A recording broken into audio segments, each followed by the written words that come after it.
Wapendwa, kama ni hewa tunapumua sisi wote.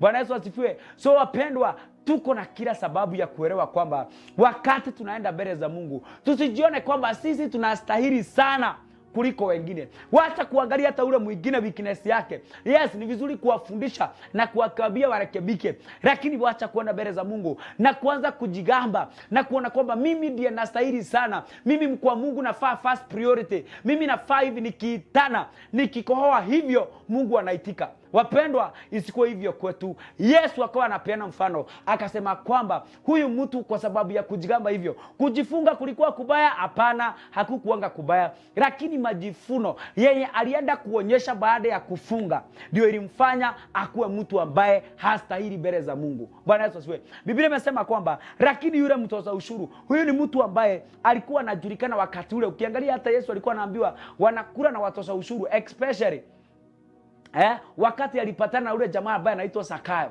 Watu walisema hii anakula na wenye dhambi.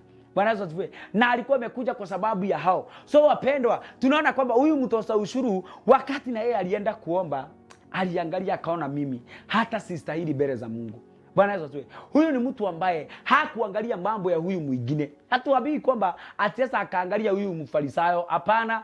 Wafarisayo walikuwa na hiyo tabia ya kujiona kwamba wao wanastahili. Na wapendwa, jambo hili lisikuwa ndani yetu. Usiende kupiga magoti useme juu mimi niko hivi lazima maombi yangu itajibiwa. Juu mimi mpendwa nilisoma Biblia mzima yote last week ama last month ama last year. Mpendwa, mimi ndiye nitakuwa first priority mbele za Mungu.